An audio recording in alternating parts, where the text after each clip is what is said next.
तो बिल्कुल अब जरा तेलंगाना का भी रुख कर लेते हैं, क्योंकि तेलंगाना एक ऐसी जगह है जहां पर बीजेपी पांव जमाने की कोशिश कर रही है। तेलंगाना उपचुनाव में जो रुझान आ रहे हैं, क्योंकि तेलंगाना के मुनुगोडे से अब से थोड़ी देर पहले जो खबर आ रही थी कि केसीआर की जो पार्टी है वो पीछे चल रही है और 5वें राउंड में केसीआर की पार्टी फिर आगे हो जाती है। तो यहां पर कह सकते हैं कि बहुत कांटे की टक्कर चल रही है। हमारे साथ यहां पर हमारे संवाददाता सुरेखा जुड़ गई है, तो उनसे पूछते हैं कि आखिरकार सुरेखा, तेलंगाना में जो बीजेपी पांव जमाने की कोशिश कर रही है, क्या ये वो सीट या कह सकते हैं या वो पहला स्टेप हो सकता है जहां बीजेपी जीतकर अपनी मौजूदगी दर्ज करवा पाएगी, जो 2024 या उसके बाद जो विधानसभा चुनाव होने उसको लेकर देख रही है? क्योंकि बीजेपी ने कहीं ना कहीं एक अच्छी जगह बना ली है तेलंगाना, मुझे लगता है।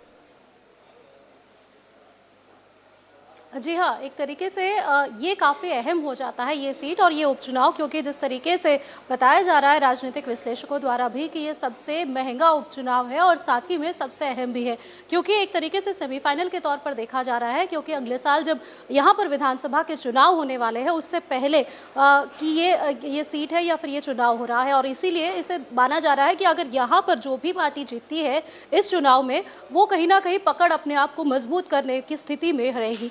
लेकिन अभी की हालत अगर आपको बता दें कि 5वें राउंड के जो वोट हो चुकी है, उसके बाद एक हल्के बढ़त के साथ टीआरएस इस वक्त दिख रही है। और वहीं पर भाजपा के जिस तरह से कुछ देर पहले ही जो कैंडिडेट है राजगोपाल, वो मीडिया से बात करते हुए उन्होंने कहा कि चौटुप्पल जहां पर सबसे पहले यानी कि जो पहला राउंड था पहले चरण का, उसमें जो है बढ़त जो है कहीं ना कहीं टीआरएस को दिख रही थी। और वही वो कह रहे थे कि जिस तरीके से हम उम्मीद कर रहे थे उतने वोट चौटुप्पल से नहीं आए हैं। लेकिन उसके बाद जिस तरीके से एक एक करके, अब क्योंकि अब 5वां राउंड भी खत्म होने को आ रहा है, 6ठा राउंड चल रहा है, तो यानी कि एक एक करके, क्योंकि जिस तरीके से अगर हम इसका विभाजन देखें तो 7 जगहों का विभाजन किया गया है। चौटुप्पल हुआ, नारायणपुरम की अगर हम बात करते हैं तो यहाँ पर जो टीआरएस के कैंडिडेट है उनका खुद का गाँव है और वहां पर बताया जा रहा है कि बीजेपी आगे चल रही है। तो यानी ये बड़ा इंटरेस्टिंग है कि जो कैंडिडेट है टीआरएस के, उनके गांव में बीजेपी आगे चल रही है। सुरेखा, अच्छा एक चीज और मैं जानना चाहता हूं, क्योंकि आपने सारी चीजें बताई, यहां पर कांग्रेस कहां पर है? क्योंकि कांग्रेस तो वहां पर हमेशा से माना गया टीआरएस और कांग्रेस या टीआरएस। बीजेपी ने क्या इतनी जगह बना ली कि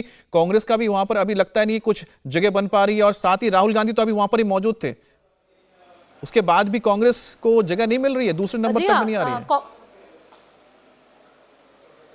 जी हाँ, तीसरे नंबर पर चल रही है। और यहाँ तक कि अगर हम आपको बता दें, जो पालवाई श्रवंती जो कांग्रेस की तरफ से जो कैंडिडेचर है, वो जो पोलिंग स्टेशन है वहाँ से वो भी जा चुकी है और एक तरीके से निराशा उनके हाथ लगी और इसीलिए वो निराश होकर ही वो वहाँ से निकली। और यहाँ की अगर हम बात करते हैं तो ये अभी इस वक्त जो राजगोपाल हैं वो एक वक्त में कांग्रेस के ही विधायक थे, उन्होंने इस्तीफा देकर यहाँ पर आए हैं। तो यानी कि कांग्रेस की ही सीट थी, लेकिन यहाँ पर लगता है कि कांग्रेस को नहीं बल्कि विधायक को या फिर बीजेपी और टीआरएस के बीच में जो है वो कड़ी टिक्कर दिख रही है। यहाँ पर विधायकों से ज्यादा पार्टी को जो है ज्यादा महत्व दिया जा रहा है। इंडिया टीवी हर वक्त हर जगह डाउनलोड करने के लिए सर्च करें India TV news Google play store या ऐप स्टोर पर।